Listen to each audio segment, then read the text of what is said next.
Hello everyone, my name's Sam. I'm a part of the Extreme Improv group, and you can find me on lots of different things that you'll find out all about at the end of the show, I'm sure.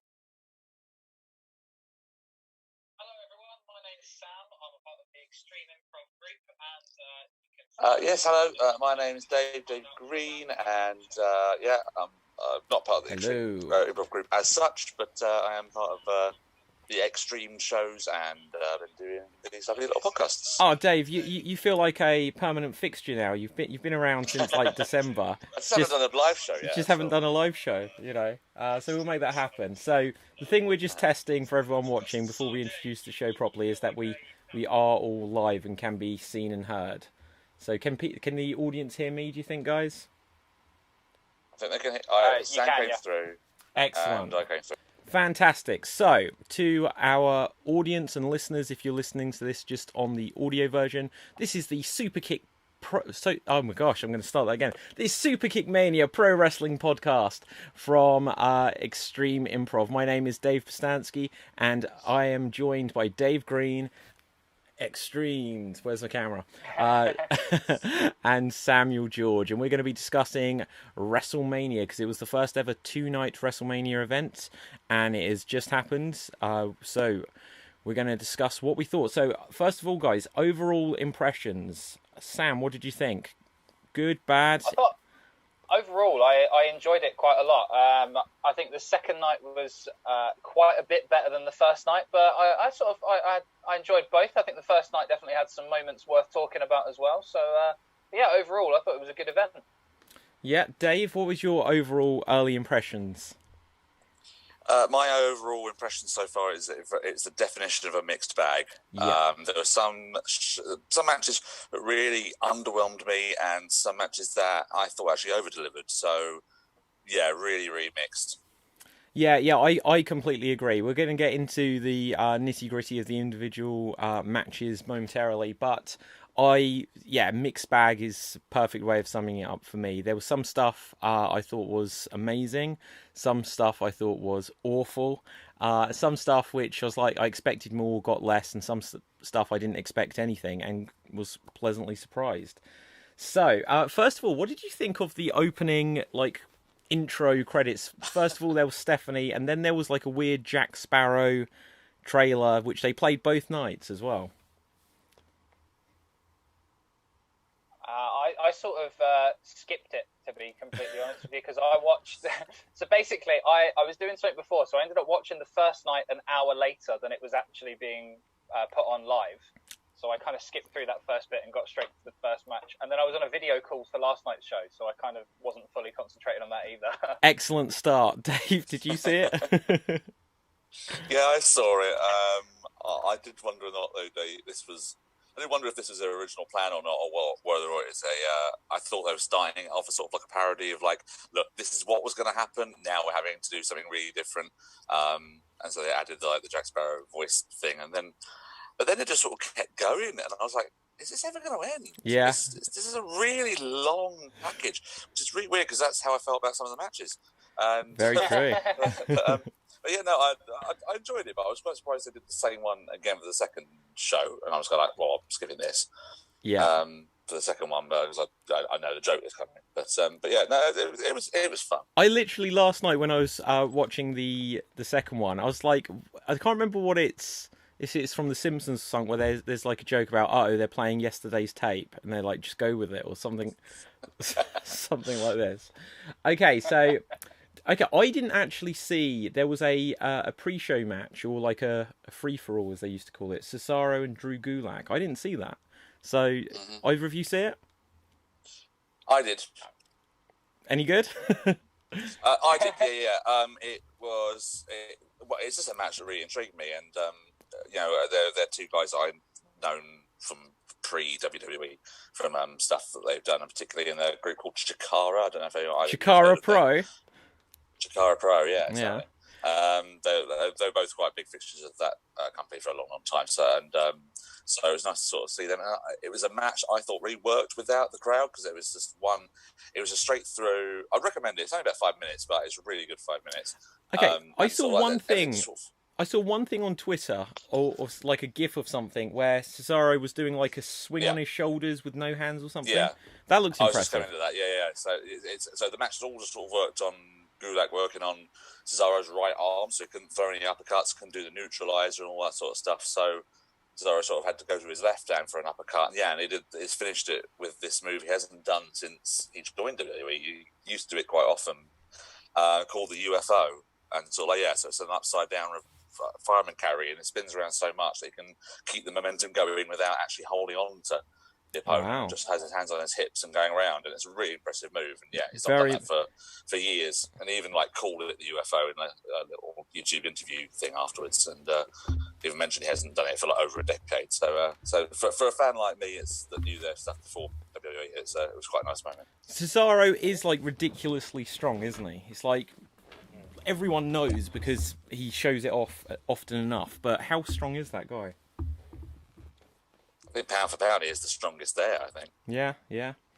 Okay, so I've seen him. I think I saw him do a suplex. So he was on the middle turnbuckle, leaning over the top, and I think he picked up Jack Swagger and then turned it into a suplex from the middle rope at one point. And also, let's not forget the best moment probably of his career so far when he did the giant swing to the Great Khali. Yeah. One of the best visual things I've ever seen in a wrestling ring. Yeah. Whatever happened to the Great Khali? I was a fan of the Great Khali. Went into Bollywood, didn't he? Did he actually? I feel like he might have done. I don't know for sure. He trains people in India. To do what? Wrestling. No, okay, so this I don't want to go into just what's in the back of my mind, but didn't he actually have an accident where he killed someone in training? Yes. Yeah. Unfortunately, this is about a year or so before he joined. Wow. Yeah. Okay, so anyway, let's get off of the death. We'll come back to that later, but let's go to the first. Yeah, there's some ways where it will link to that. Okay, so Alexa Bliss and Nikki Cross against the Kabuki Warriors, and so this was. Did we predict this might be an opening match? We weren't far off. I think we may have predicted it was second. Okay. So, and Bliss and Cross win the tag titles. So, I thought it was a decent match. It wasn't. How long did it go? It was a relatively long match. 15 minutes. 15 minutes. Wow. I thought it was a good opener. What do you guys reckon? Yeah, I'd agree with that. I thought it was a really good opener. I thought that there was some quite good spots in there as well. There was the bit where Alexa Bliss did a Twisted Bliss onto a pin to break it up, which I think was really cool. I did think there was one point where the Kabuki Warriors were on top outside the ring, and they were doing loads of this screaming as if there was a crowd. And I just kept thinking to myself, who are they screaming to? I know. It's a weird thing. There was a bit... No, go ahead, Dave. It was a similar bit. Sorry, Dave. There was a similar bit where Nikki Cross was doing that thing on the outside the apron. I'm like, who are you cheering? There's no one to join in with it. Okay, so just on that point, JBL at ringside to start joining in. one of the things which I've noticed or thought about at least with this is, wait, what? Hang on, I've got a comment coming through. So we have a comment coming through. By all means, get the comments coming through. So, Alexander, John... Oh, I went to drama school with him. Hello. Should have done a reshot Twisted Bliss at the end. Decent opening, though. We'll get on to what they should have reshot in a moment. Yeah, okay. There's some interesting stuff with retakes in this show. But the thing I was going to bring up is that there's no audience noise. So how did they call these matches? Especially there were some long matches. They may have rehearsed this Randy Savage style, so they knew every step of the match beat by beat. But are we going to see any bits where we can see that we can lip read them, or how do they call these matches where there's no audience noise to cover it? I guess there's the post-production thing. They can just mute what they want in the ring, I guess, maybe. Maybe. Oh, that'd be a nightmare, though. Yeah, there's something there. But I'll tell you what, though, the one thing they should have done a better edit with was it was just before the Twisted Bliss breakup, was Kairi Sane doing the Insane Elbow breakup. Yeah. And it was blatantly 1, 2. Oh, she broke it up. Oh. And it was like, oh, you could have edited that. That's so much better, guys. Come on. Yeah. Okay, so mistakes can happen. But one of the things, I can't even remember back on the predictions. I said that I thought that the Kabuki Warriors would keep it. Now, we did discuss the idea that perhaps they just want everything to be positive, and not all. It wasn't a complete clean sweep of face wins, but perhaps that's somewhat what they were going for here. I would have liked to see the Kabuki Warriors keep it from this, but I wasn't against Bliss and Cross winning either. No, I think I predicted them to become new champions, and I think that's it's a nice little thing for them to say. They are the first 2-time women's tag team champions, I think. So that'd be quite a nice thing for them to have. And like you guys said, I think it was a perfectly decent opener. I'm surprised it only went 15 minutes. I thought it kind of felt a little bit longer. Well, I'm going by the wiki timings on this, but do you know what? The funny thing is, I thought it went a little bit shorter. It seemed to breeze by for when I was watching it. There's two things on my notes that I've noticed that I didn't really notice it in any other match throughout the whole thing, but it's that thing that they really do where they jump cut, like so they have so many cuts to different angles in so many bits. And there was parts of this match where one of them would be like pounding on each one, and they cut each time. Every hit would be a different angle, and it was like, just stop doing it. Just stay on one angle for like a few seconds at least. Have you seen that? Strike. Someone filmed the camera crew of WWE. Yes. They were like this, like following chair shots or something a couple of months back. Hilarious. That's brilliant, you know. Also, my final note was that Cole at the end of the match really like giving Nikki Cross a lot of plaudits for her performance in there. He actually said, and I quote, "That was Nikki Cross's best match in her career so far." And I thought, no, it's not. Okay, who said that? Cole.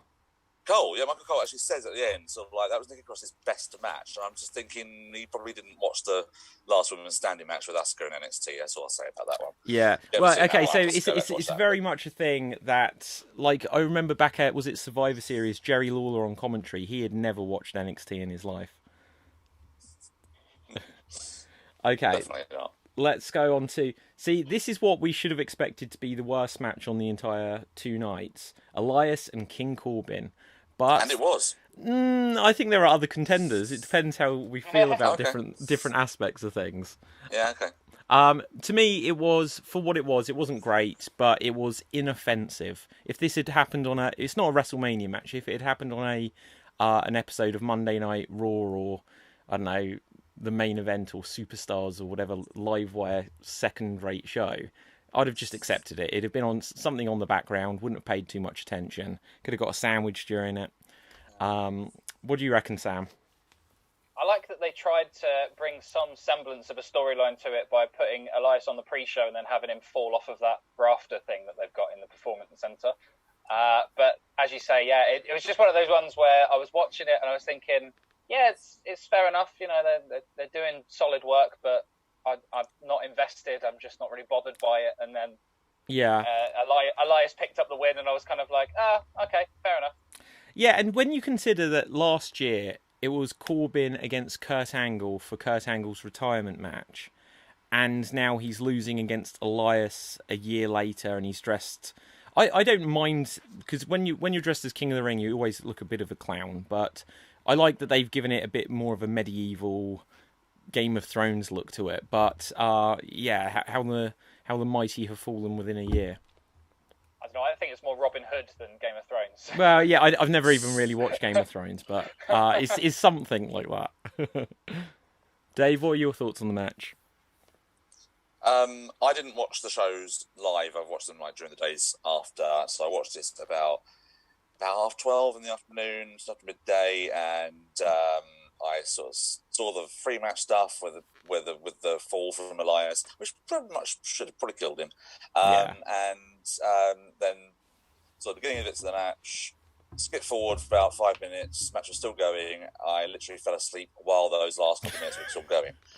I woke up to find him winning. Utter bilge.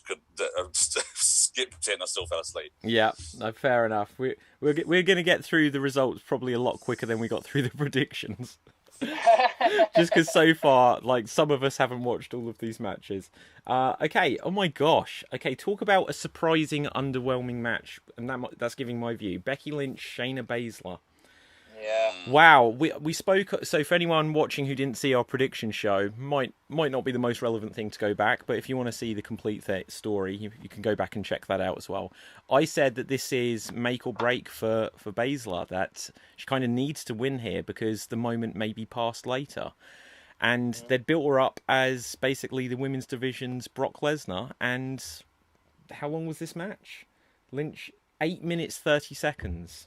8 minutes, God. And again, how the mighty have fallen. Lynch main evented last year's show, and now she's on third if you don't count the pre-show. What do you guys exactly. think? It was one of those ones where she got her head rammed into a commentary table and then managed to win by turning the Karafuda clutch around and just lying on top and then being 1, 2, 3, and it was over. Yeah. It was one of those ones where, it could have been one of these hard-hitting matches. We've seen Becky Lynch before with blood all over her face. That basically made her, when she got that injury and then couldn't compete, but she stood there and it was like the war paint or whatever. Yeah. Yeah, and it's one of those things where, the two of them together could have had, a real hard-hitting, solid match, and it just kind of underwhelmed just because it didn't go anywhere near as far as it could have done. Yeah. It'll be interesting just to actually watch this as I think Dave, one of you had mentioned earlier about the idea of jump cuts, and it'd be interesting to think to hear if later on they said, oh, actually we had a 20-minute match, they just cut it this short for one reason or another. But it was a very short match, and what happens to Baszler from here, and who does Lynch go against next? I think that it's sort of similar to how Baszler sort of started in NXT, though, in terms of to be sort of play devil's advocate. She had that little feud with Ember Moon where she lost the first match on a sort of like fluke roll-up, and then next time they wrestled, Baszler like convincingly won it. And they did a similar sort of finish with this one, the match against Kairi Sane, then Kairi lost the next match. So it's not like it's unfair territory for Baszler to like go to lose and then come back stronger and that sort of thing. So it's all dependent on whether or not they can actually do any. Does that kind of booking? A while as well, but does that kind of booking help anyone? I won't get onto the night one main event just yet, but when you consider that a month ago, AJ got pinned by the Undertaker after one move, did that help anything? Does having like a loss to then start your comeback actually to help? Does that help? I think in some ways it can. You sort of you build that little thing of them being defeatable, and then for them to overcome a certain odd, whether it is big or small, is something for people to actually believe and get behind, I think. Yeah. Okay, so let's move on. Daniel Bryan and Sami Zayn. Go on, Sam. I did quite enjoy this match. There were a couple of things that really sort of stood out as almost anomalies for me. Was the fact that both Shinsuke and Cesaro got one clothesline, and then it was like they'd fallen down a hole for about they did. Minutes. I think they did. There was a hole behind that barricade. Yeah, exactly. Yeah, they were gone for ages and ages, and it was unbelievable how long they were gone for. It was one of those ones where the start of the match, I was kind of like, oh, God, it's taking so long to get into it. This is going to really underwhelm me. And then they pulled it round, and it was a very good match in the end, I thought, between Sami and Daniel Bryan. The stuff on the outside was pretty good as well, but I was quite invested in the actual match between the two of them. Yeah, it was another surprising end, wasn't it? He just caught him with a kick. Am I remembering correct? Yeah, that's right. Yeah, it was going for like a drop kick, and he hit the haluva kick at the end and got the win. I quite like the sudden ending, actually. I think it sort of like sometimes you can have sort of wrestling matches can be a bit predictable in the way that they're going to be structured and things like that. And I like the fact that this sort of did come sort of out of nowhere. I'd like to have seen this go a bit longer, but there's only so long that you can really see somebody getting the shit kicked out of him by Daniel Bryan. So that was the story, wasn't it? He was being absolutely destroyed by Bryan, and then obviously a little bit of interference at the end and distraction cost him, which I kind of liked. I also like how Sami Zayn seems to be turning into Michael Moore. Michael? Sort of, what, visually? But he's got the beard, he's got the hat. There's something to it. Something Michael Moorish about it. The whole sort of it was the conspiracy theorist sort of like thing when he came back a year or so ago, wasn't it? And then it sort of changed into the sort of artist collective, which I really like as a stable actually. But yeah, but it's funny you mentioned about the barricade, because it was this point. It was only at this point when they did those spots with the barricade. I suddenly thought, why have they got a barricade? What's the point? There's no one to barricade against. It's just. Yeah, well, why do they have seats set out? Why are people going to the crowd? It's like the other thing that's interesting, just saying about like how do they call matches, is normally the crowd reaction will give you breathing space, so the crowd can react. Whereas now, when it like especially, it was on night 2, was it Charlotte and Rhea Ripley? We'll come to that later, but because it was like a little bit slow talking at the beginning, it literally I thought, oh, have I hit mute kind of thing. That when there's these pauses that they'd naturally have where the ambience in the arena would fill the spaces, it's like they have to keep going in an environment like this.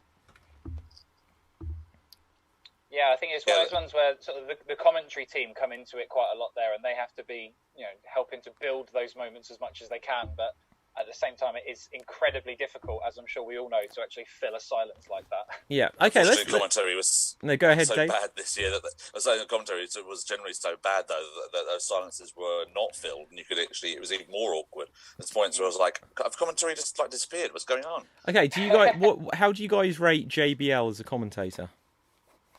I think he was all right in his sort of last run and things like that. I think when he started, he was. Not his last run, his first run. Sorry, his first run where he was sort of commentating when he had that sort of semi-retirement. Yeah. I think he was quite good. He sort of was good at building people up and putting over how much he enjoyed some of the matches and things like that. Even though he may not have actually been telling the truth at all, but it was. I thought he was quite good at putting the excitement of the match over us in some points. But then later on, it was just like, oh, shut up, please. I do quite enjoy JBL on commentary. And I'm trying to think, so he had his first run on commentary, and then I think he came back the second time, may have been when Jerry Lawler had a heart attack or something. And eventually, right. I think they got rid of him over the Mauro Ronaldo stuff, the bullying or whatever like this. So, yeah, just because of, obviously, he was available, could come and do it. I quite enjoy JBL, but this wasn't the greatest.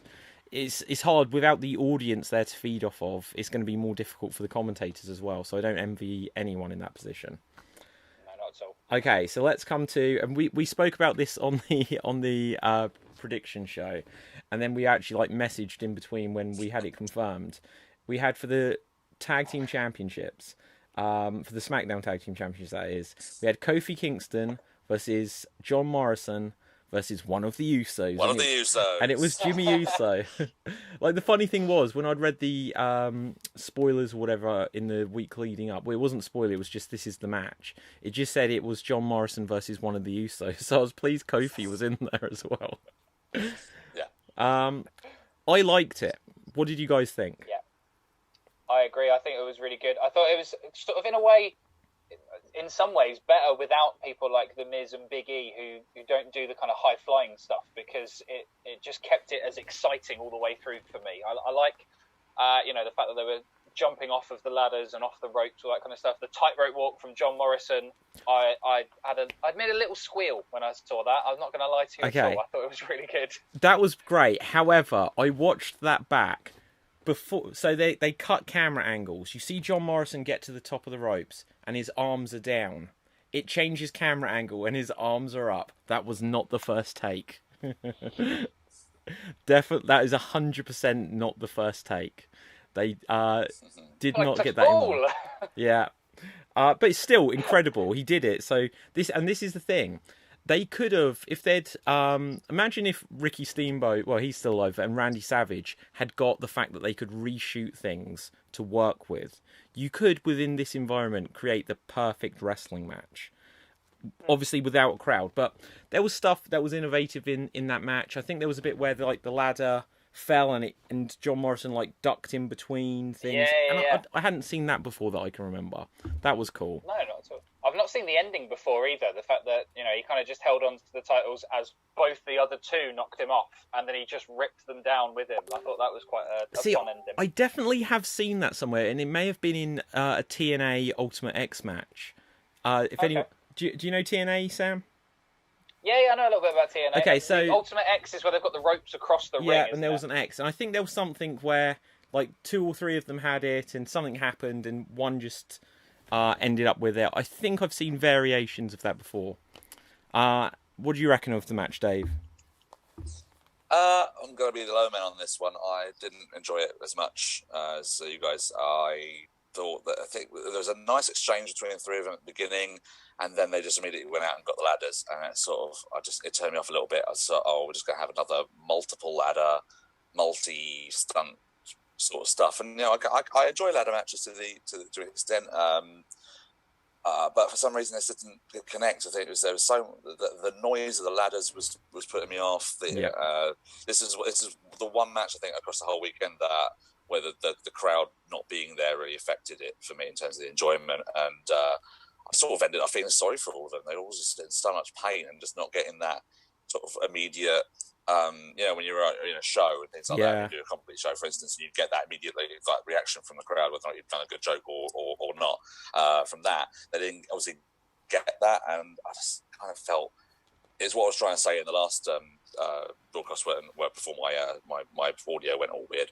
That I was saying that it sort of exemplifies how sort of almost soulless some of the stuff is with this sort of thing, in terms of they're doing what they've been told to do, they're going through it as they've been told to, has been instructed to do it, etc., and because the crowd isn't there, it kind of makes it almost like the crowd doesn't matter in a WWE match almost. And that's a debate for another time, but anyway. But I mean, yeah, I know I didn't particularly like the ending. I could sort of see it being. I just thought it was a bit contrived the way it was sort of set up. You could see them getting in there, and you could see Morrison getting ready to pull the belts off and everything like that. And obviously, he took a horrible bump to finish it on that ladder. But I think in front of a crowd, it would have been much better for me personally. Okay, guys, what do you think though of how do you think Big E and Jey Uso are feeling now? The Miz, he's probably not going to be feeling happy or great around the circumstances because the story goes at least the that Miz got announced as a winner. Well, yeah, exactly. The winners of the match, John Morrison and the Miz. But like other wrestlers have had it, so that there's someone will tell them. Daniel Bryan, Paige, obviously, they're told you're not cleared to wrestle. So if the Miz had a fever and he's told he's not cleared to wrestle, that's out of his hands. But imagine that happens, and then you're Big E Langston going up for tag team titles at WrestleMania. It's like, well, no, you're not now. How gutting is this situation? Yeah, definitely. That would be really one of those ones where it's completely out of their hands. But obviously, everyone they always talk about like the WrestleMania moments, and I think that is probably something that they would have been thinking about. But I mean, there's the thing about it is, once you gain a little bit of perspective, there is always more WrestleManias, more big moments that they can have, and I'm sure will have because you know the New Day, all 3 of the members, when Xavier Woods comes back as well, all 3 of them are very good wrestlers who I'm sure will be there for quite a while longer. And the same as Jey Uso as well. I think that the Usos in general will be there for a while as well. So there's plenty more moments for them to all have. Yeah. Oh, absolutely. And there might be the side of it where they're like, glad I don't have to do that with everything that's going on. But, okay, let's move on. Kevin Owens, Seth Rollins. What do we think? Owens gets the win. One of them ones. Yeah, this Owens getting the win after an initial restart from the thing. We technically won twice, but this is one of the ones that actually I thought over-delivered.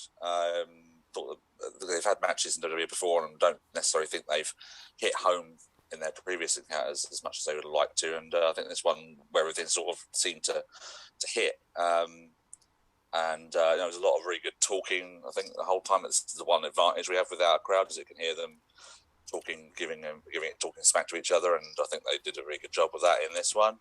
I think this is their best match against each other I think they've had. And I like, it did get me the whole sort of DQ ending. I was like, oh, for God's sake, is this feud never going to end? And then they did the switch around at the end. Unintentional humour moment when Rollins uses the bell to get disqualified. The referee shouts, "Ring the bell, ring the bell." Rollins hands the bell back, and the guy bangs the bell. I thought it was hilarious. Yeah, that was great.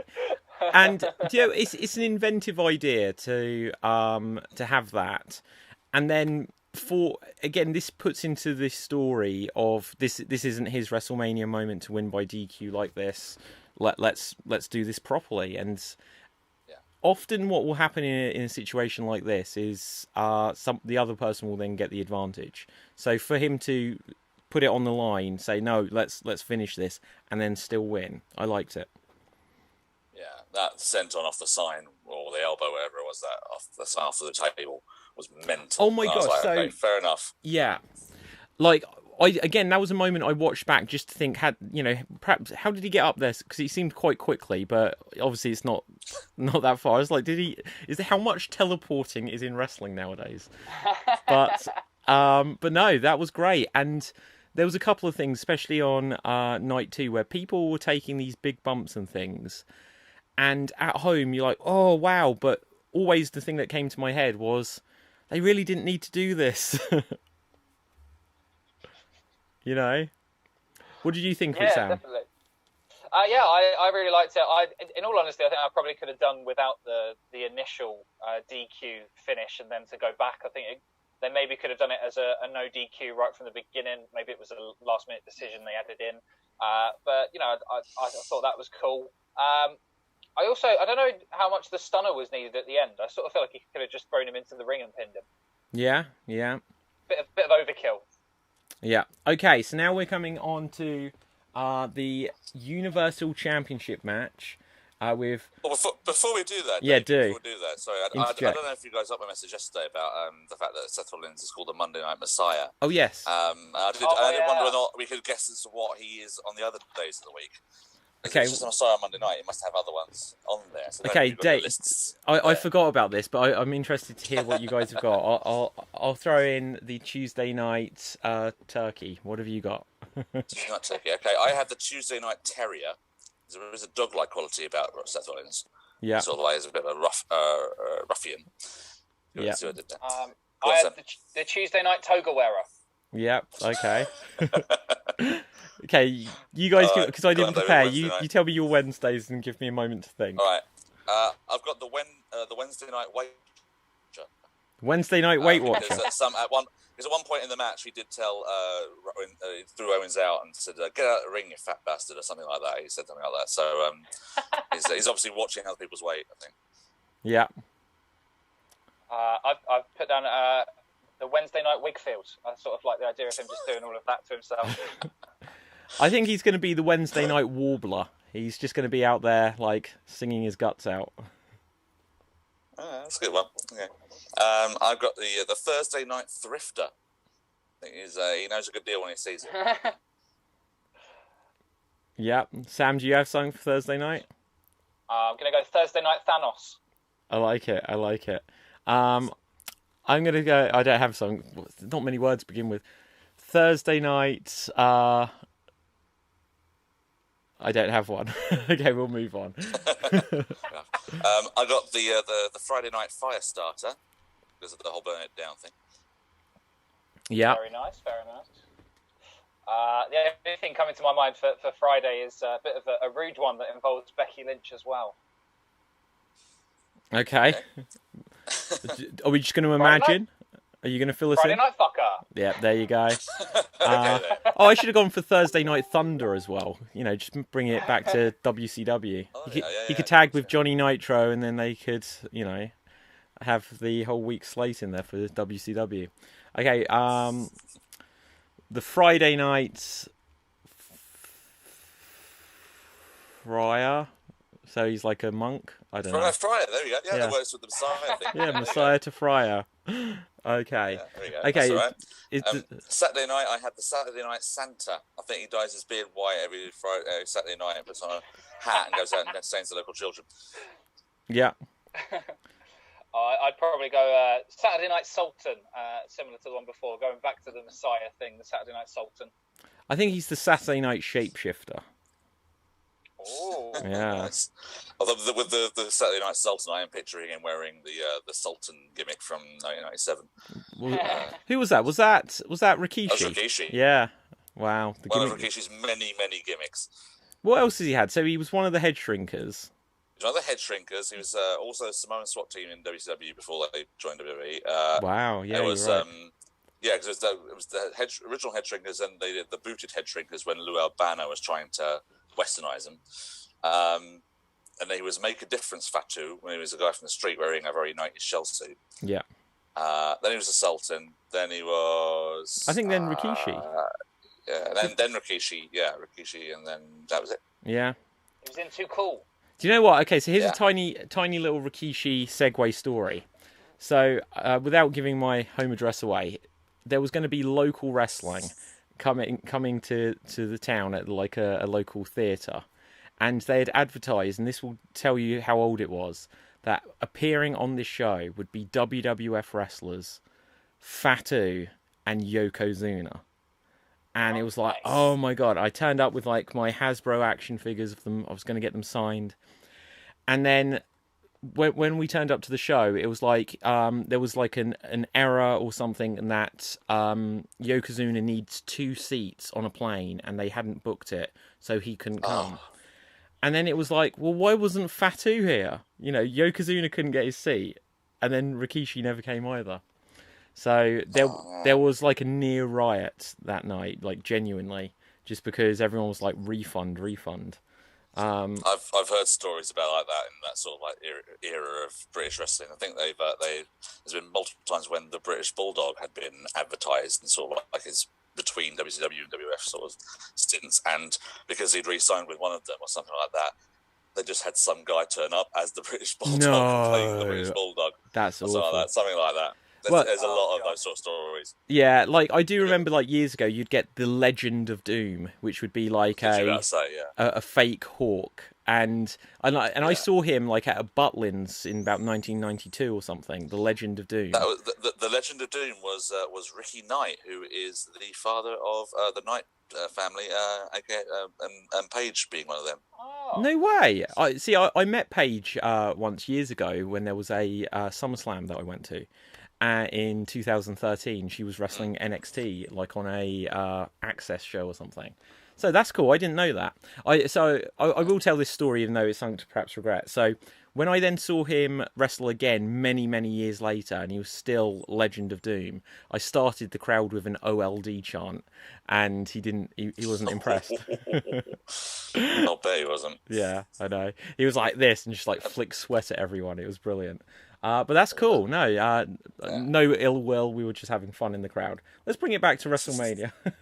Yeah. Okay. One more time to the Sunday night one. So I've got the Sunday night Strummer, but I'm going to change it to the Sunday night Sundial because he was posing like this on the way down to the ring. I think it just stays like that. Yeah. Then he could be a very good sundial, and if he just stands in the right position from the sun. I've got one for Sunday. Go on, mate. Cool. Sunday night Sugar Daddy has to be. Nice. What about you, Sam? Sunday night silly sausage. Oh, you could have said the Sunday night Samuel. Stay to what you know. Okay, so next up, of course, we have Braun. And hold on. Oh, what is there something else I've forgotten? You missed. Yeah, you is there an missed 8th day of the week? Change. What? A very important title change. Yeah. Okay. Do you want to introduce this one? 24/7 bollocks. Yeah. So of course, R-Truth came out. Ron the Truth Killings came out, and he was on the card. Did he win the title back? I don't know. I think he won it since Social Isolation started, and there was just another like clip on YouTube or Twitter where he won the title. Okay. There was like, who was the previous champion? Riddick Moss. Who? Sorry, you both spoke. He did a Riddick Moss. He was yeah. He was Mojo's linebacker or something like that, wasn't it? Yeah. I'll tell you the best part of that YouTube video is the referee, who really had me laughing. So the referee drove the car. R-Truth then got out, pinned Riddick Moss, and then R-Truth got into the car and drove off. And then Riddick Moss was having a go at the referee, and the referee turned around and went, Hey, Truth, that car's in my name. It's Elise. And he ran after it. Yeah, I like it. So anyway, the Gronk absolutely sucks at throwing punches. yeah, well, was it punches or did we see him doing some chops earlier in the night as well? Well, he did the like chops one were shot terrible. to the like midsection of Truth, and he went down from that. Yeah, anyway. Yeah, and he went to get the pin, and then he didn't. And I thought, well, okay, so they don't want to put this terrible title on him, but we'll get to part 2 later. So let's finally get there. Braun against everyone's favourite, Bill Goldberg. Okay, what did we think, guys? Well, do you want a rundown of the match? I've got the rundown here. Yeah, go for it. Let's hear it, Dave. So, this is a list of moves that connected in the match. Kick, spear, spear, spear, Yep. spear, Yep. power slam, power slam, power slam, runny spinny power slam. And I've just written, the fuck? So, okay, I'll give you a couple of my thoughts on it. And I did a podcast a few weeks ago where I spoke about after The Fiend had lost the championship to Goldberg. I wish somehow, like, I could have, like, agented this match and just said, like, Goldberg, you can't hit the jackhammer on someone that's big. We get that. You hit the spear and you've got that. He hit a kick and the kick was good. He hit a good kick. But, like, punches, there could have been some punches back and forth. Could have gone in for a headbutt. Goldberg used to do some sort of arm lock or leg lock or something. Just change up the game a little bit. He could have put him in a full Nelson. It could have been that there was any number of power, like... He could have just done a body slam. A body slam. Well, you see, even picking, if it's like, well, I've got to pick up a 380-pound guy or whatever. It's like they could have done a test of strength, and like Goldberg comes back, but then Strowman's got the height advantage, and so then Goldberg comes back more, and he's going to get it, and Strowman kicks him. There is 100 moves. I've got a bad back. Yeah, at some point, I'm going to have to lace up the boots and get into the ring just to show that you don't actually need strength or athletic ability to wrestle a match. Just to demonstrate to Goldberg that there are dozens of moves. A DDT, as long as he can take any kind of a bump, you can hit that move. Like a high knee, there's so much. I just don't understand why he has just become a single move now. I just add that I hope that Goldberg sees that and challenges you to a match. I would take on... Okay, so did you see that video with the New Day podcast from about a month ago, where it was like, who would Big E Langston's dream match be? And he was like, Goldberg, and he was like, he wanted to imagine the match as being like two big beefy men bumping meat, and I thought that was hilarious. I'd have loved to when before they said it was Strowman, I was like, either it's got to be Biggie Langston or what's his face, bro. What's his name? I forgot his name. Matt Riddle. Matt Riddle. Jesus, where's my brain gone? So it's either got to be Riddle or Biggie Langston because it's set up. The stars were aligning and it didn't happen. It could have been a 3-way between them. But anyway, terrible match just because and what they did wasn't in itself bad. It was a fraction of a match. It was if you cut out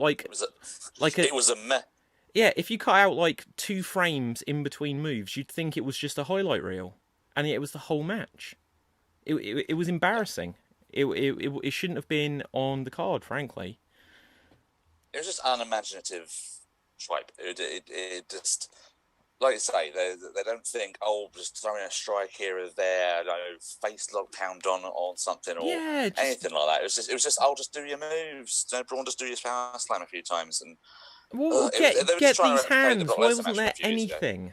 Anything? Even if it was a bit like the Brock Lesnar Goldberg match from a couple of WrestleManias ago, where I think that's what they were trying to do. Yeah, but they went through the barricade and stuff like that with Brock Lesnar, but none of that happened. It was all in the ring, all just a bit underwhelming. And so the biggest example from this 2-night event of... So Goldberg had a match, however, like last year against The Undertaker, and it's gone down, I think, slightly unfairly, just because it had some very glaring botches in it.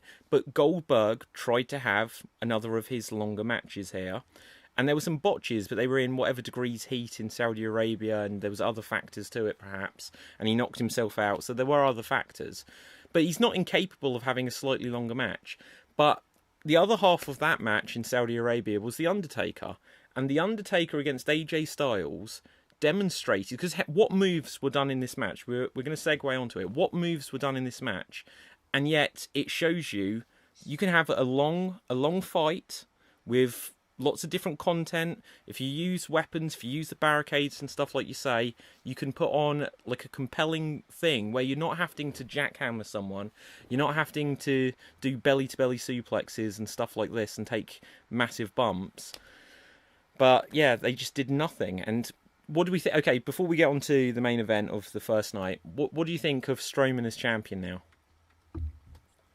I sort of think finally, like, it's one of those ones where he's been in quite a few title matches against big names as well. And I think it's probably the right time for him to have it. He can really push on, and he can, I think he's kind of lost that feeling of being the monster among men for me. So I kind of think that it'd be good for him to get back to that and kind of destroy some people as the champion. Yeah. Yeah, I agree.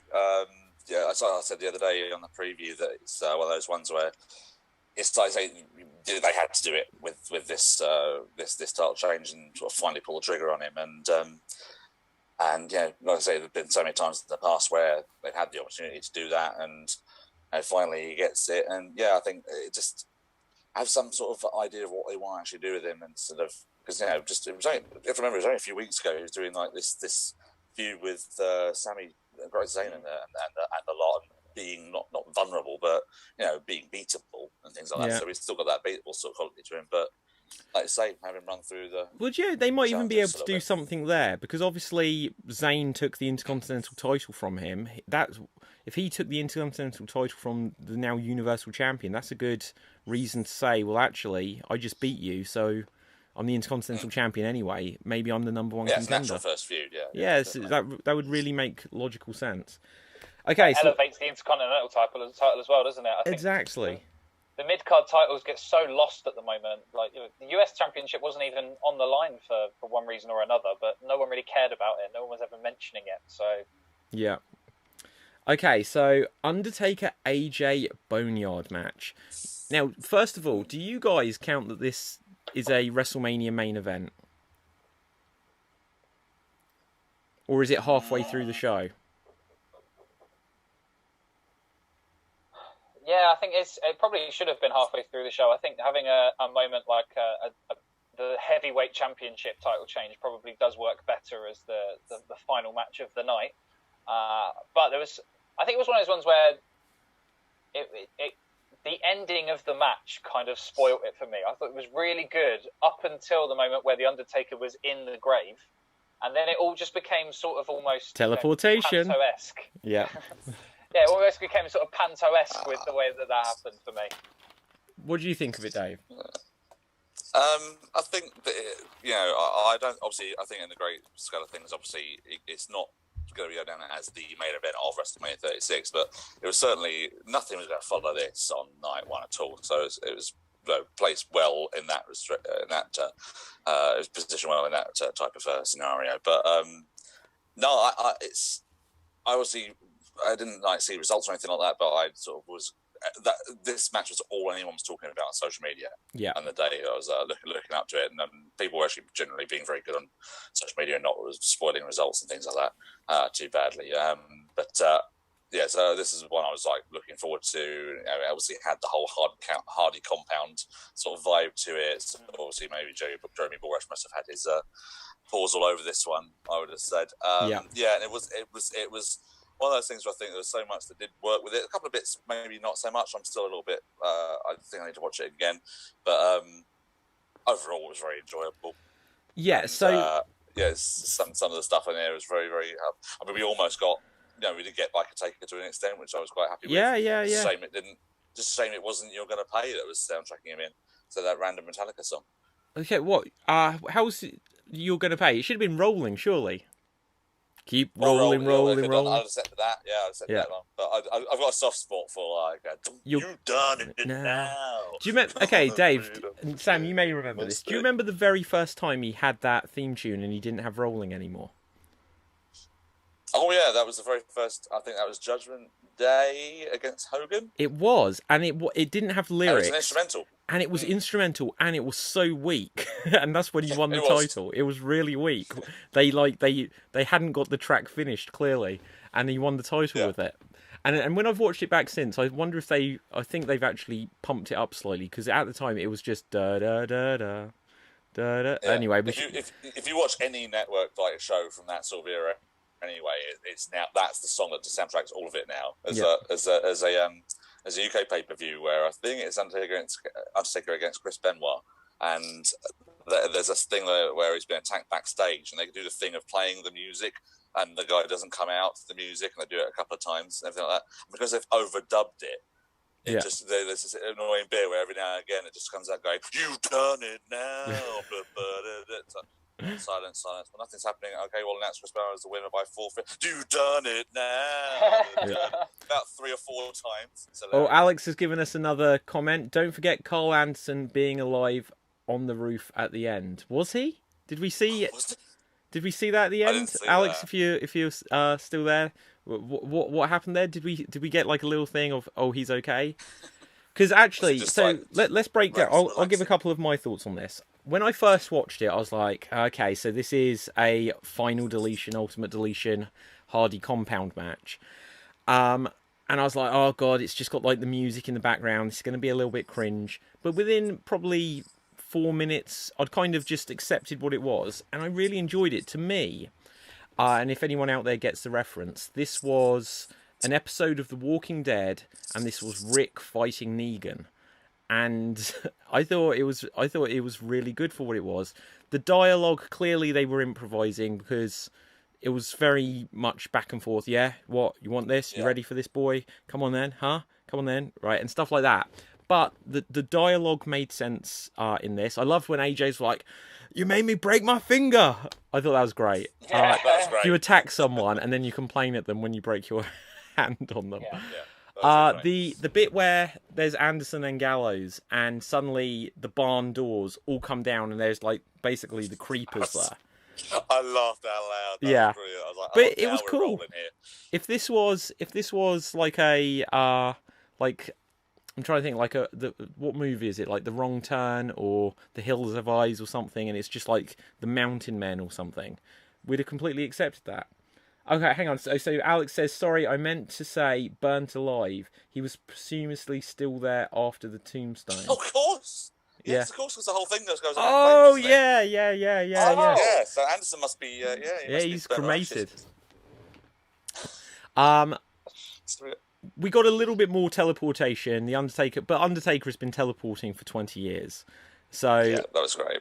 Yeah, I can accept that. He goes into graves and he's never there. It was also nice and clean and not sweaty or anything like that as well. Yeah, quite cool as well. Take 5. But yeah, what I felt like this is they could do these kind of Hardy compound matches with the Undertaker for another 10 years. He could be the Rambo, the Clint Eastwood character who just comes back. People, challenge him, and he can just have these. Because what was there? There was punches, maybe a kick.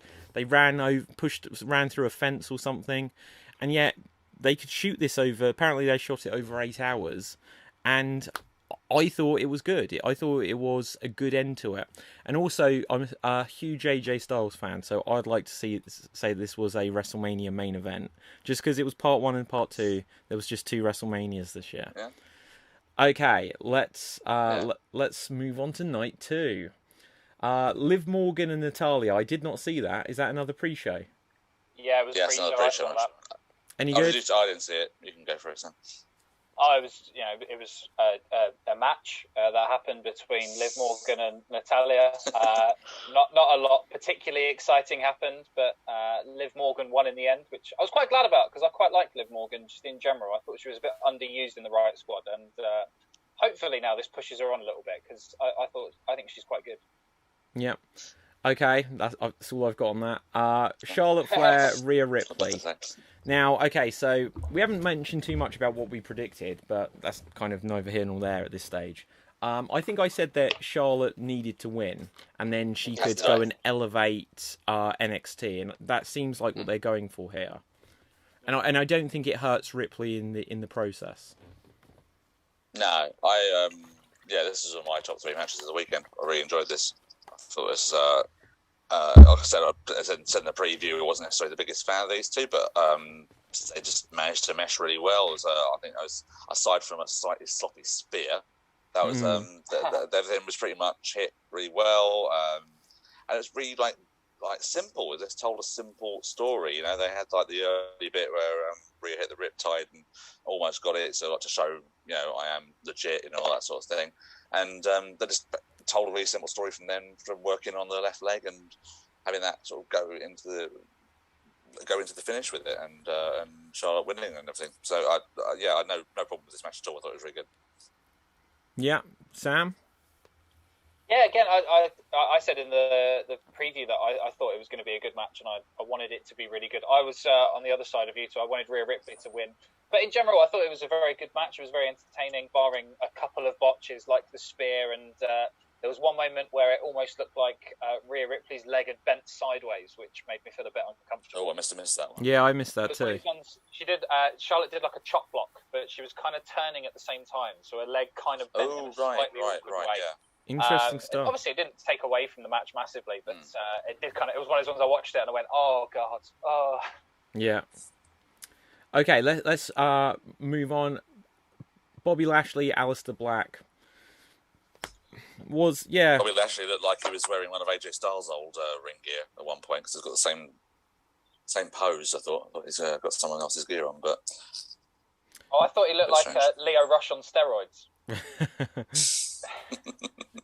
I do like how Byron, I think it was Byron Saxton on commentary, Lashley, he said Lashley likes to take things slowly, and I thought, well, apart from marriage, apparently, if you believe the character, if you believe the whole character, the whole marriage to Lana sort of thing. It was exactly what I thought it was going to be. Basic sort of like strike and power match, but I don't think there was much chemistry between these two at all, really. And I thought the ending was just made to look like Ashley looked like a bit of an idiot. I hate with Lana going, don't do one of your moves, do this move instead, and like obviously it's led to the Black Mass, and so it made Ashley look stupid, and then Ashley was really stupid for recovering so quickly from the Black Mass, unless of course that was like an edit job, I don't know, but could have been. He seemed to recover very quickly from that finish. See, it is the thing. The other thing. No, go for it, Sam. It was just that it was a very weak-looking Black Mass as well, because where he was going for the spear, he then obviously knew it was coming, so he braced for it, and so it looked like a really weak Black Mass as well. One of those moves where it can come across as like absolutely lethal, and it just didn't, because he braced for it, and he was leaning back as it hit, and it was a bit weak. Yeah, Black Mass is one of those moves where the guy's got to be reasonably still for it to act well and for it to work. Yeah, I'd agree that I didn't think there was huge amounts of chemistry in this match. If there'd been an audience there again, it probably would have helped things along. I think both of them, slightly more on the Lashley side though, if he doesn't have the right opponent, then the match, it's going to fall flat. I think Lashley can have good matches, but he needs to have an opponent where it's going to mesh, where his power, if they do something that then complements it. But this is just, it didn't do it for me. Yeah, it's strange that it happens with Lashley as well, because there was a point where he had like every championship on TNA, wasn't there? So in TNA they used him well. They. I say TNA, Impact used to use Ashley really, really well. That sort of silent killer sort of thing for a little while, which I thought really worked with him. Yeah, but then WWE, instead of going down the route of Brock versus Lashley, let's finally get these two NCAA, Ultimate Fighting, MNA, Pride or whatever Lashley fought, competitors in the ring. It's like, no, we're going to have him hook up with Lana and steal away Rusev's woman. And but not before doing a really embarrassing segment with Sami Zayn and Lashley's sisters. Oh yeah, I can't even remember that. Oh god, it was bad. You don't want to remember it, don't worry. Don't want to. Okay, we'll move on. The other thing Oh, no, about go that for it, as sir. well, just very quickly, is Lana has completely lost her Russian accent. Yeah, And that always annoys me. Yeah. Well, didn't Just a Kofi final Kingston thought. used to have a Jamaican accent or something? Yeah. Well, yeah, but that was when they used to say that he was from Kingston, Jamaica, but now they say he's from West Africa, I think. Yeah. There's definitely times where that's happened. Like, I always found it interesting that Rowdy Roddy Piper didn't have a single hint of a Scottish accent. You know. Oh no, he was Canadian all the way. Yeah. But we'll get on to redemption for Scotland later on this card. Next up, we had Otis defeating Ziggler, which I'm pleased about, basically. Oh, Yay. Yeah. I enjoyed this one. It was just a fun, simple match, and everything, like you said. All the bad guys get the comeuppance, and the hero gets the girl. So, well, the hero got the girl, nice. but it was so awkward at the end. I thought, because when he went to take her hand, and it was like to raise the hand, they weren't kind of holding hands, and I was like, there isn't going to be a kiss, and I thought like there's going to be no kiss because they're social distancing, and obviously they're not really in a relationship, and I was just like, oh, this isn't going to happen, and it's just going to look very cringeworthy. And then it was kind of like they forgot and then did it, because it just needed to be like the moment they come, they look to each other, it happens. And there was just this fumble in between. The match itself, though, it was good. He hit his caterpillar. I thought quite like the fact that Kiss bit was a bit awkward and fumbly, because that's Otis in a nutshell. Yeah, true. Yeah, I still think we it would have been nice just to build up to this moment and just hit the moment. But yeah, it is his character. Any standout moments from the match that you guys remember? They did that really thing I dislike, and the only reason I mentioned this because later on it doesn't happen is when the run-in sort of happens and they have to play the little bit of music at the beginning to signify that someone's running in. Yeah. Andy Rose coming in and Andy bit coming in. A little bit Do you not like music, a music cue as they come through the aisle, come down the aisle? Yeah, I can't bear it. If you're going to do a run-in, just do the run-in. I really hate when they do, unless it's a really big moment. I hate the. Okay, the I can put logic to it, Dave. I'm going to save it for you. So in the late 1990s, when there was like the action figures, like the Jakks Pacific action figures, you'd get like the play set, and it would have a version where it'd be like, I think it was called Titantron Live. And you'd put the figure through the gap, and it would just start their music. So when you move the figure through the arch, their music would begin. Okay. And I just think every WWE performer in their boots is fitted with some sort of electronic tag. So when they come through the gorilla position, their music hits. They just need to explain. Well, why didn't it work for Bianca Belair later in the show? Well, she's NXT, so it's just like they hadn't got this figured out. Was it before or after this match that Gronk was interviewed and saying he wants the 24/7 title? And I just thought, why didn't you aim a bit higher, mate? Yeah. Every time you see like a 24/7 segment where you just get these guys all bumbling along like the Keystone Cops, I always just imagine that it should either be like the Benny Hill theme, or you just hear like chickens clucking like turkeys. I think that would be a very funny soundtrack to edit that video. Okay, so hang on. When have we got to the Gronk stuff yet? When did that happen? Oh no, I just had it noted down that he'd been interviewed. He just said he wanted it. I just thought that was a bit of a low goal. But no, the next up was the Last Man Standing. Yep, apparently, and I believe this. It was the second longest match in WrestleMania history. It felt like the second longest match in WrestleMania history. See, okay, 50 minutes. 50. Okay, I've got here that it was 36. Really? 36. It felt longer. It did feel longer. I thought it was more like closer to an hour. There was stuff I liked about this match. It was too long. If there was an audience there, this would have gone over so much better. But still, I think I think some of the stuff I've read online, some of the things on Twitter, is being over harsh. Now, I can say that when I watched it, I was checking Twitter, I was doing other things that were keeping me occupied, so it didn't feel like it dragged so much for me. But I felt they did a lot of good stuff. There's one particular thing I wasn't a fan of, though. But let's hear what you guys think. I really enjoyed it. I thought it was really cool. Obviously, to see Edge back just in general is really cool. The fact that he's in such good shape and able to do more than he used to do, I think, is also really, really cool. Like, there was the things that he did where he was climbing up on things to leap off them, like the weight sets and the roof or the ceiling in the boardroom as well. That was a lot of fun. I thought that was really cool. I thought the storytelling at the end was really, really good as well. The fact that, Edge didn't really want to do all the things that he was doing right at the very end. I almost wish he hadn't. Yeah, because after the night before with the Undertaker, hugging AJ, he's like, you done good, kid. But then he turned around and executed him anyway.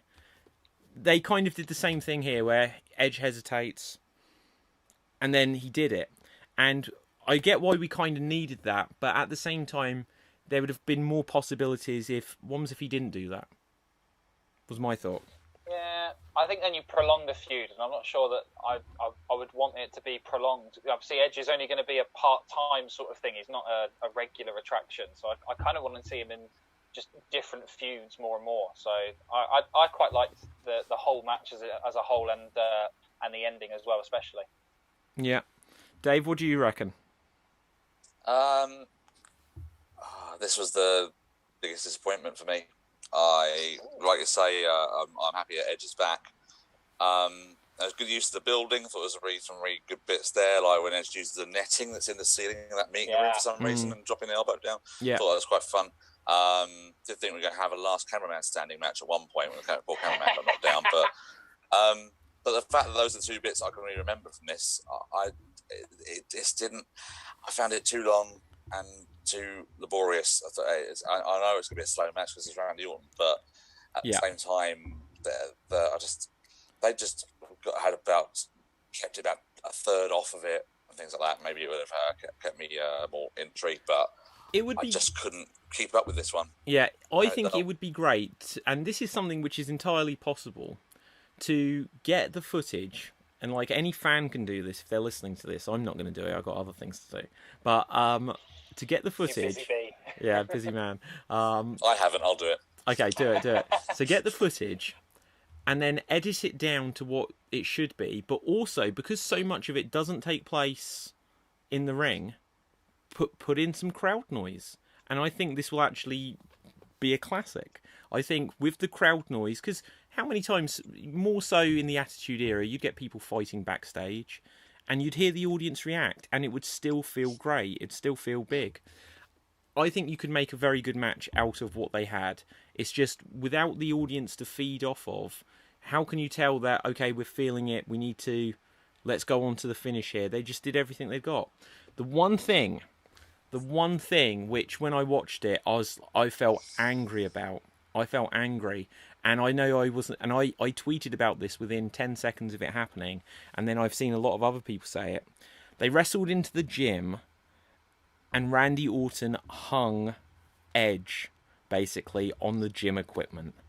Which, for those who listen or watch who do not know, so a Canadian wrestler was hung from gym equipment, which is exactly what happened when Chris Benoit killed himself in real life after committing a double murder.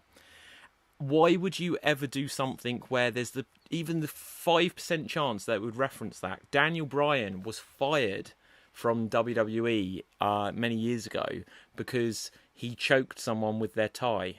And that was a lot closer in time, maybe 3 or 4 years after the Benoit incident. But why would you do something that references it? Not just like, something with a hanging, but hanging from gym equipment. Yeah, there's not much I can say really. Yeah, with that. I thought that was a huge error of judgment, especially just because within the last month it wasn't a WWE produced thing, of course, but there was a documentary about it, so it's fresh in a lot of people's minds right now. Yeah, that's a good point. Yes, of course. Yeah. Okay. So, but other than that, I thought it was a great match. Just needed to be edited down. Take 10 minutes off, and if they pump in some audience noise, that'd have been a classic.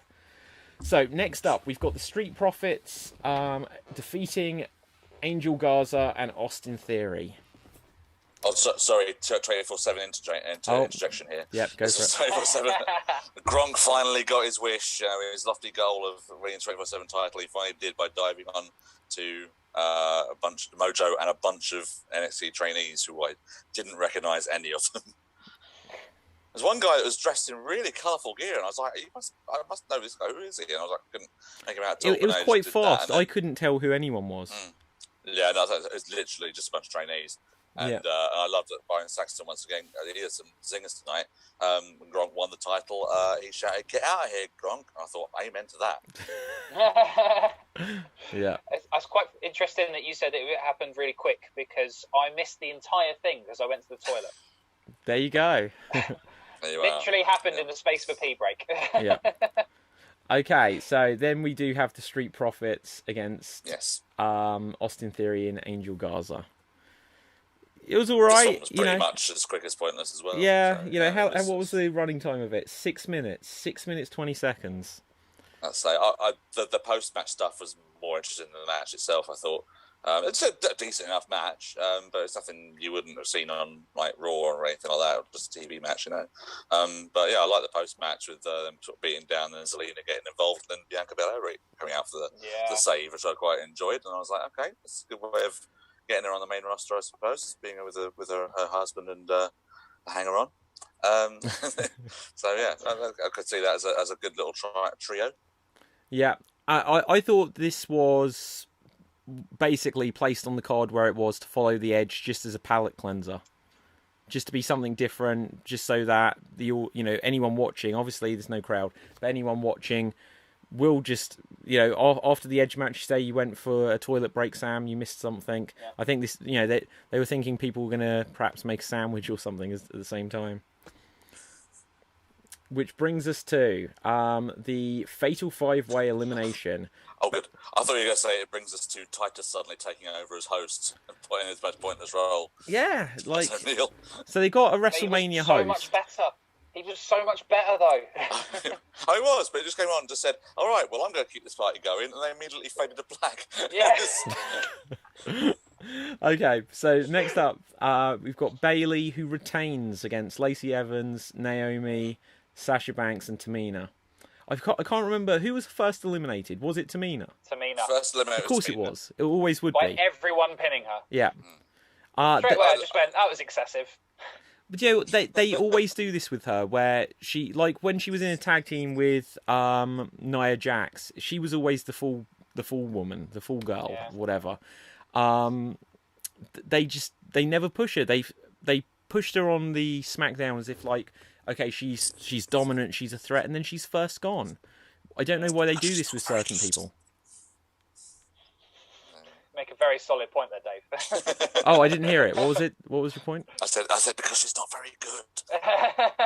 Yeah, but she's a snooker, right? Tamina Snooker. She is. Yep. Not anymore. No, she's just Tamina. Don't know. Taking that name away from her. Oh, sorry. Is that going too far into the Benoit territory? She's also got a brother that used to be in WWE as well, hasn't she? Who was very quickly taken away. Sim Snooker, wasn't he? He was either Domino or Deuce. It was Deuce, I think. Yeah. But they were tag team champions for a while. I remember them, but I can't actually think what he looks like off the top of my head. And he was also the guy that was disguised as a cameraman who failed to catch the Undertaker on the WrestleMania 25 match. So I remember that, and Undertaker could have died there. But okay, are we in agreement? Is that the greatest WrestleMania match of all time? It's my favourite. Yeah, it's absolutely my favourite. Nothing has topped it, and when I watched it, I was like, "This blows everything else out the water." What they did the next year didn't top it. Because the first one was the one that went on for about an hour, wasn't it? About half an hour. But yeah, I 25 minutes, half hour. Yeah. Oh, I thought there was one match between The Undertaker and Shawn Michaels that went on for around the hour mark. You might be thinking of the Royal Rumble. They started the Royal Rumble like the year before, and they were in it for ages. No? They did the Hell in a Cell match with Triple H against Taker with Michaels as the referee. That was about 50 minutes, I think. Yeah. Okay. It was about an hour broadcast, I think, including entrances and the post-match stuff and everything in between. That was probably about an hour off the pay-per-view, I think. Oh, fair enough. Well, in that case, I don't have a point to make about the Undertaker Shawn Michaels match. Why were we even talking about that? We were on Tamina Snooker. We were talking about Snooker, and then it went into her brother, and then Segued massively. Oh yeah. I love the segue. I love the segues here. Great. Yeah. I've got to be Okay. honest, So go back to this title match. I actually was pleasantly surprised with this one. I actually quite enjoyed it. I wasn't expecting to, but I thought everyone did really well here. And I just slagged off Tamina, but she played her role really well. it got 5 people. The little team. The little team bad sort of reunion. Yeah, and but like I was going to say, it's got five competitors, so it fills the noise. It means that there's no dead space, and I feel like this show could have done with a little bit more of that. It would have got more people on the card, and even if there'd been like quick results or something, having like these more packed matches just means it's visually more interesting. There's more characters, there's more noise, more dialogue if we're hearing people speak. I was surprised how good this match was. Naomi was next out, wasn't she? Yeah, which was a bit surprised at. I thought she would be last until the end, but yeah, it was. Because I think she's like the best of this lot that's in the match. So I was a bit surprised at that. And then they had Sasha eliminated after a really good right hand. Oh, that women's right! My God! And this is the best I've ever seen Lacey Evans perform. She was pretty much flawless in this one. She was really good. Yeah, I remember her debut in the Royal Rumble. She was just botching move after move. But that was like a year and a half ago. Was it January last year? So what's that? A year and 2 months? Something like that. Yeah. It was one of those ones. That women's right was one of these moments. I was on a video call with a couple of friends, and all of us, when we saw that, just kind of let out this little "oh!" Like it sounded like it really, really hurt. Yeah. Sasha Banks sold it incredibly as well. It was a great little moment in the match. No selling necessary, perhaps. But the interesting thing as well is that Bayley didn't break up the count. So even though Sasha came in, they're starting to tease stuff between them, but it's because where else can they keep going with the story? Yeah, and certainly with the end as well, with Sasha blatantly helping Bayley as well in the confines of an ODQ rule, then it sort of was a good sort of like cheaty win for Bayley. I've written down, but it's a good way of keeping the story going, which I wasn't necessarily really up on, but yeah, I think they're probably going to end up having Sasha turn and keeping Bayley as the bad one. Yeah, I hope so. Seems to be. Okay, which brings us on to the fire. They dropped the Firefly part, but just a funhouse match, as they called it. Okay, I'm going to watch this back again at some point, and I might have some different thoughts, because sometimes you see something. Like, I remember the first time I saw Man of Steel, the Superman movie. I felt really disappointed because it wasn't all I hoped it would be. And then, like, I've seen it since. I was like, oh no, I was a bit too harsh on it. But for me, there was things I enjoyed within it. This was the worst thing in wrestling that I have ever seen, ever. You guys, give me your thoughts. In terms of wrestling, it obviously didn't deliver on any actual wrestling. But in terms of a story and something to watch and be entertained by, I thoroughly enjoyed it. I love the fact that John Cena played like 9 different versions of himself. I thought that it was very entertaining to watch. Again, on the video call, it was one of those moments where all of us stopped talking and just watched it. So there was I agree. Yeah, absolutely. Okay, so we've got a few comments come through, which let's just check. So we've got Darkness5632 on Twitch. So we've missed a couple. He says, I've got to be honest with everyone about a particular match at WrestleMania. I'm probably the only one who wanted Brock to win. Okay, we're going to come back to these comments. Darkness. Stick with us. And so I'm not sure if the third comment also relates to the Brock match, but we'll stick with the Funhouse match. Sorry, Sam, you were saying. No, just as I say, it was a very entertaining spectacle to watch. It was a spectacle. And they obviously used the fact that it was pre-recorded to help with that as well, which, I thought of the things that lended itself to pre-recording, it was like better than the Boneyard match for me. And oh my God, no, Sam. Like in the Boneyard match, they were fighting each other. There was teleportation in this as well, but Cena came out, his costume was changing from moment to moment. They were teleporting to different locations. It's like, when it went to suddenly, it was Saturday night's main event, like Mean Gene Oakland or whatever, and Cena just walks out next to him.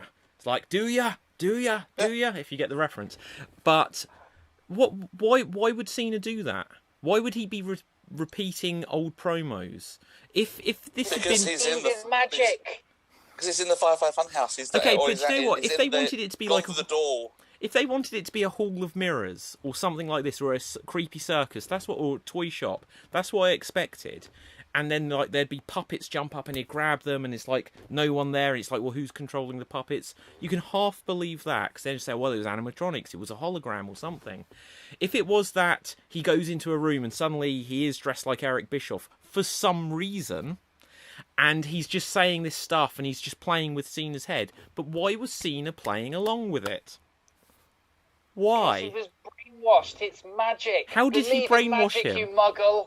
How did he brainwash him? All right. I love the fact that he did that rap as well. I think the Doctor of Thugonomics should come back. I always thought the Doctor of Thugonomics, he should have never gone away. All right, I'm going to say a few things now. Go for it, Dave. So I was smiling from ear to ear throughout this entire thing. Likewise, but it doesn't mean it wasn't the worst thing ever. But, hang on, let me get my thoughts in. So this is what wrestling would be had they gone back in time and got David Lynch from the point where he was about to start directing the final episode of season 2 of Twin Peaks and brought him in to do the most mental match you could ever think of in terms of wrestling, because this was Twin Peaks wrestling. It was literally going through this door into the paranormal world where Cena has no control of it because it's not his fun house, so that's why he's doing that. He comes out in his debut gear and sort of like going along with it, and then sort of got that little thing of looking down, like going, how the hell am I? What's going on? Okay, I'm just gonna go with it and going on there, because I just got the thing of he's got no choice. He's in the Bray Wyatt world, whatever that we've been sort of made to believe in, and such like. And yeah, I like the sort of reference to both characters' past. Oh yeah, the Saturday Night's main event and the NWO bit was a bit random. It was almost like they didn't have maybe such good shit enough content in their personal histories and things like that. But just little jokes and things like that. I love the fact that Cena trying to punch him and missing him, and then Wyatt going, "Oh, you can look but you can't touch." I thought it was really that was very clever. That was very, very clever. So yeah, and then the actual wrestling part of it with the Fiend obviously was very, very short and didn't really do a lot. But I did kind of like the sort of thing of him holding him down for the Sister Abigail and then repeating what Cena had said in the build up to it and things like that. It was saying, "I'm going to get rid of whatever I should have done 6 years ago" and things like that. But it actually is sort of more relevant to Wyatt and him doing what he should have done 6 years ago. So I think it's sort of in its own. It was its own little world, and I loved it. There was stuff to enjoy in it, like the Bella references, the such good shit Vince McMahon reference. That was great. That was great. It's such good shit. And I wonder if he actually said that, if that's just one of the legends where they put it over and it's never actually been said. But moments like that, it was fun. Seeing the NWO, seeing that they actually broadcast the TNT logo on WrestleMania. I was like, why would you do this with AEW on TNT each week? Like the Saturday night's main event, and like the Buzzard thing being Macho Man, Mercy the Buzzard or whatever. Cena suddenly beating up Huskus the pig. Yeah, do you know what? Like, even stuff like that, I didn't mind. I just think that they could have taken so many of those ideas and just put it in as if he was in a circus, because it fits. Like when you see the Fiend, he's dressed as a ringmaster almost. If it was a Hall of Mirrors, and like if there was like it's a Hall of Mirrors, so Cena's in there and he's walking through, and he turns round and he sees like a projection. Even if they filmed it for this, if they'd got like a projection, so it's almost like he's looking at a mirror image, and it's like him in his old costume, you could still believe that, well, the Fiend has, like, he's used computer stuff and holograms, and it's like in the most recent Spider-Man movie. But literally, Cena was teleporting, his clothes were teleporting, he was working alongside him. It was it was some great moments in there, but it was the thing. And if you haven't been watching wrestling for 30 years, you're not going to get Saturday night's main event. You're not going to get most of this. It was. Yeah, but it's WrestleMania where this is going to be broadcast to people who will get those references. Yeah, but also it'll be people. Sort of point, it'll be people. This is the opportunity to hook people in as new fans, and they'll watch this and be like, "This is crap. What? I'm going to watch this again, and I'll probably like it within time." But just in the first instance, I was horrified. Okay, let's see. Did John Cena disappear at the end? Yes, he vanished. It was like Thanos clicked his fingers, and John Cena literally disappeared. He blipped out of existence. Yeah, either that or he entered a galaxy far, far away and became a Force ghost. Well, exactly. Yeah, exactly. It was Star Wars stuff. So, okay, so Darkness. We're going to get to your comments now. So let's read them because it is coming on to the last match. So Darkness on Twitch says, I've got to be honest with everyone about a particular match at Mania. I'm probably the only one who wanted Brock to win. I know his title reigns are stale and bland. Yes, I agree with that. But if he's going to be the champion again next WrestleMania, why not just have him keep the belt and drag the reign out? So we're talking proper Bruno Sammartino length reigns here. This was what it would be. That makes better sense than putting the title on Drew. I'm guessing this person isn't British. Putting the title on Drew when you know he's going to get beat in a few months. Yeah, but most people get beat in a few months. Again, I'm glad Drew won, but come SummerSlam, I bet they're going to have Brock return and crush the next champion, whoever it is, and put the belt right back on him and have him champion until Mania 37 in California. It's a long comment. We appreciate the comment. It's quite long. Do not get me wrong. I like Drew and I'm happy for him, but I know this is all a plan to get Brock the belt back and have him lose. Okay, so the one thing I'll say on that to answer that is if you have just Brock be the champion forever, no one will ever think there's a credible threat. And you have to have him lose just to show that he is beatable. So that then you have someone to build up to challenge him. If he just beats everyone forever, you'll never get what is the next match. It wouldn't matter. Also, it would be like the streak. The streak eventually ended by Brock, which some people think was a good idea or not. But when it happened, like there was that guy whose face was shocked and so many people with hands on their face like this. It was one of the most shocking moments in Mania because it had reached the point where you never felt it was ever going to end there. Even if it shouldn't have ended, you just never felt it ever would. So if someone's too unbeatable, then that becomes bland.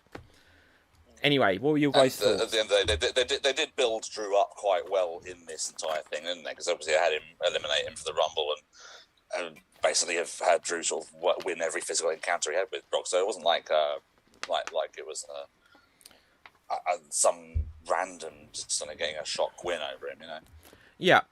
So I'll just quickly give my thought on the actual match. I'm so happy Drew won, just because his story, his real life story, is something which he's someone he's worked hard for it. Like if he'd won the championship 10 years ago, then he'd have been someone who's been just given something.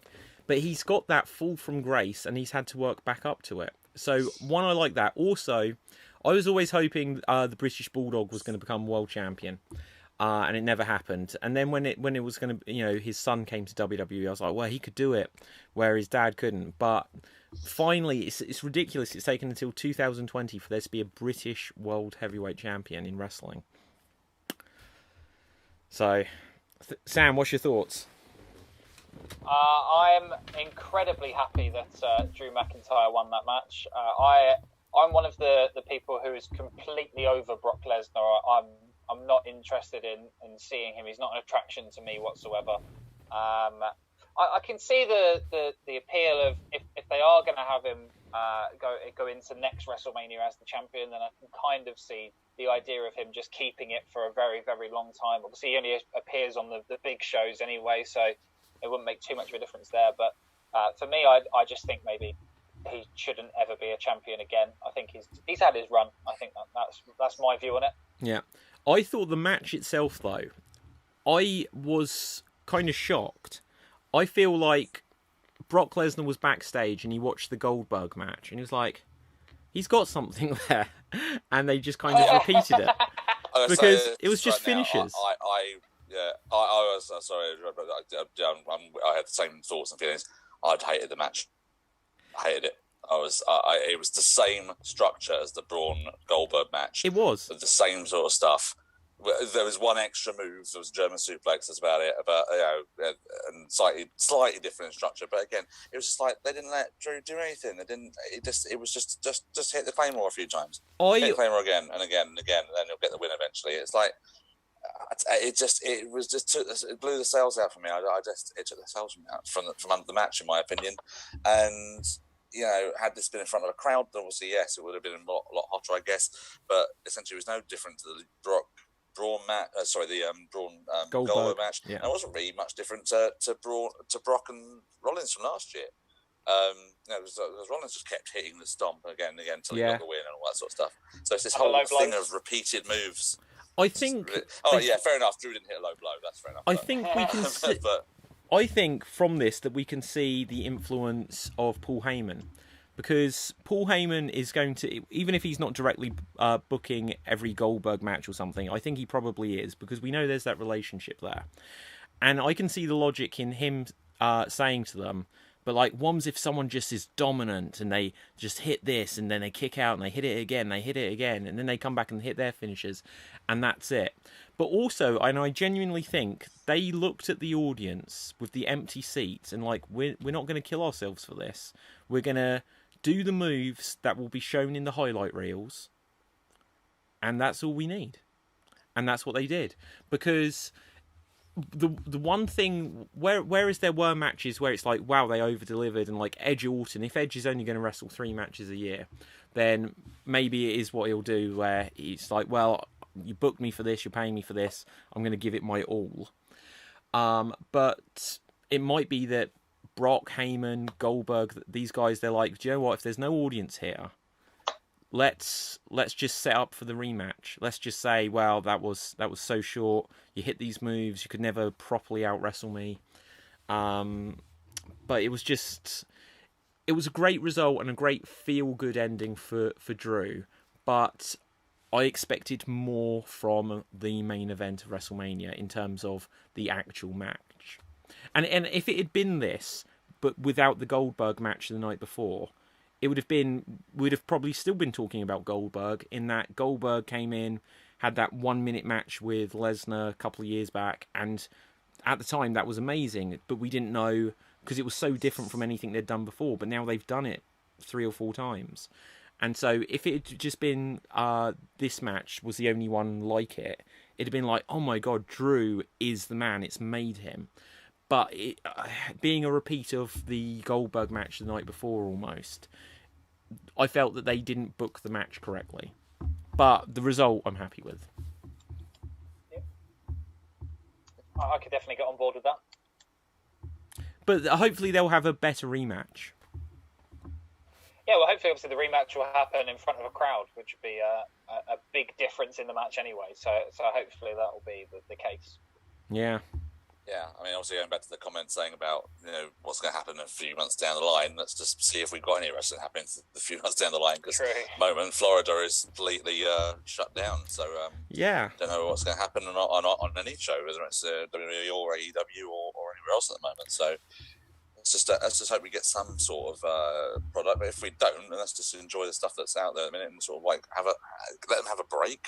I think there's always been that argument of wrestlers having a bit of an off season. An off season, and so maybe take this time to have everyone just cool their jets and recuperate a bit. Yeah, could be. I mean, okay, so we'll speak briefly, because we'll begin to wrap things up here. But so final thoughts on Mania, Dave. What do you think? Firefly Funhouse was my favourite spectacle of the weekend. Not my favourite match, but a favourite spectacle. And enjoyed. I think I enjoyed the matches I wasn't expecting much from. So like the SmackDown Women's Title match, the Otis Ziggler and all that sort of stuff. I think the lesser expected matches I was going into, I think I enjoyed most.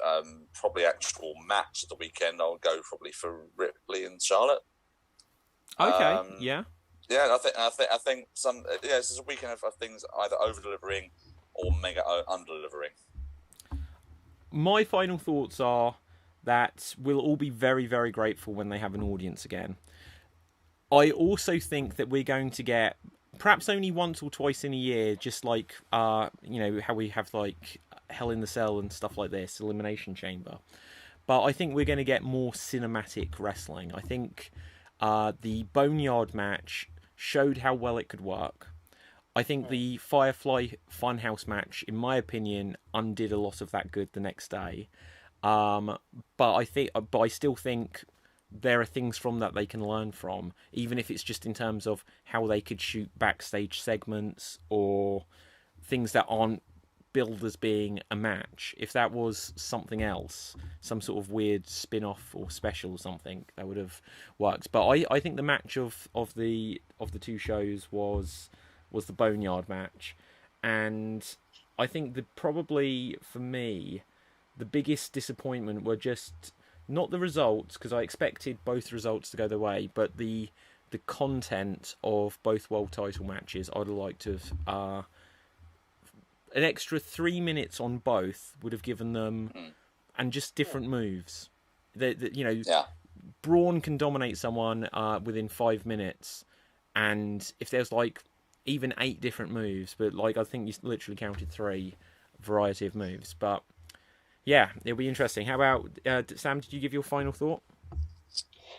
So I really enjoyed the entire weekend. I thought the second night was better than the first night, which I think is probably to be expected. Yeah. For me, I really enjoyed Edge and Randy Orton as my match of the weekend. Yeah. It was one of these ones where it could have been an absolute disaster without an audience there. It could have felt completely soulless, and it could have gone very much in a different way than it did. So I think they did the best that they could with what they had, and I think that what they produced was quite good content as well, barring the odd bit here and there. But overall, as I say, I really enjoyed the entire weekend. Cool. Okay, so just to wrap up on things here very quickly, what do we think is going to happen next? Like we could, as long as you guys are enjoying it, we should do another of these podcasts soon. Whether or not we have like live wrestling to be able to comment on, there's definitely some more AEW shows in the can, and there's definitely going to be a Monday Night Raw tonight, from what we understand. But whether or not we've got tons of new stuff to talk about, so if anyone watching or listening, if we need to for a little while, then what we can do is we can talk about some classic wrestling. We can talk about individual wrestlers. We could do perhaps even find a way of doing either a watch along or some other things. But if there isn't going to be live wrestling for a little while, do you think there's a way that they can continue, or should it just literally be that there's a pause on programming? What could we expect on a weekly basis? Raw, SmackDown, AEW. If they can't tape. I think that entirely with WWE, it's entirely dependent on Vince, because he's just the kind of nutter that will just try his best to get new stuff out. Whatever happens, he's such. He just can't seem to accept that it's not his decision in terms of what's going on in the world and things like that. And it's this sort of powerlessness that he's not used to feeling. So I think as far as content goes, I think they should delve into their archives a little bit and go back and do like best. But in that sense, do you think they should? And things like that. And do you think they should? Because they've got 3 hours of television time on a Monday. Do they keep that, or is it just like? Well, I don't think it's that. Yeah, well, I don't think it's up to them. I think it's I think it's entirely dependent on what contract they've got with whoever their network is with, like Fox and whoever the other one is. USA. USA. Yeah. So, okay. So say Fox or USA say like, because WWE, they're going to keep putting out something. They'll show like a Ric Flair, Shawn Michaels match here, or John Cena, Bray Wyatt match there, and they can dig into the archives. But if they can literally not record at the Performance Center anymore, do you think that they should make the call themselves, saying, look, we can't produce this? Because if The Walking Dead saying, look, we can't come together to film at the moment, it gives them no choice. They can't. Yeah. They could show a rerun, but in a sense, there's no point. Could do. I think if they did something like, what was that show they used to do after SmackDown, where it was just, was it Smack Talk? They used to Talking have Renee Smack. Young, Daniel Bryan in Talking the talk show, Talking Smack. That was it. So do something similar to that. And I know they're doing it with their other show they do on Tuesdays, where they've got guys, and they were doing it the other day. They were doing it from their own collective homes, weren't they, via webcams? Yeah. Look like we're doing now. So do something like that, where they're doing things where they've got like wrestlers talking from their own homes or something like that, and doing some sort of promo and interview sort of style and things like that. And then maybe they segue that into like a classic match or some kind, or some kind of older thing they can go back to and say, like, this is the reason this has happened, and build up to this, etc., etc., and do something in that sort of hit, you know. I think that there's plenty of content on the network that could be brought into, you know, terrestrial TV, the mainstream sort of there. So, yeah, there's like the Chronicles, there's, you know, things that they could do to almost, for anyone who's not really seen it before, to build the characters almost for those fans. And then when they do get a chance to come back, they've got a chance to then actually have people who the crowd are behind again. Which I think is something that, you know, people aren't. I don't think it seems as much to me now that people are behind the characters as much as they could be. You know, they have the people who they don't like for whatever reasons to do with their work rate or things like that. But there doesn't seem to be anyone whose character I really find interesting at the moment. Yeah, I think 5 hours, let alone NXT as well, giving them like 8 hours of TV a week, and then not even 205 Live and whatever else. I think it's an awful long time to fill. I think if they even had to, and I know that they'd have to get a crowbar to prise it out of Vince's hands, but if they have to make the decision that, well, rather than try and fill up that many hours, we'll just reduce, and then we'll have something to look forward to because people will miss it and build back up to. I think they should reduce the number of hours they're on television each week. They can still do whatever on the network, but if you take things like Steve Austin's Broken Skull podcast or whatever, and they were to do sit-down interviews, and then when they speak about certain things, just show that classic match. That would be a way of going through. Because if it was once a week, literally, if they just had Monday Night Raw and it was 2 hours, and they said SmackDown will return when the world goes back to normal, for 4 weeks, 5 weeks, if it goes on, you know, something like that, I think they could get through with 5 or 6 sit-down interviews, with some matches. They could record some other stuff. You know, they could do something where someone comes and attacks someone, and we're going to have another Firefly Funhouse Boneyard style street fight or whatever, where there is like a new fight, a new match of some description. They could still have the 24/7 championship seeming like, well, this is a title that's built for this kind of situation, where something like that is relevant. But to try and get 8 hours of catch-up shows and stuff like that, I think is a bit too much of a stretch for them. Just because I think it will do them more harm than good.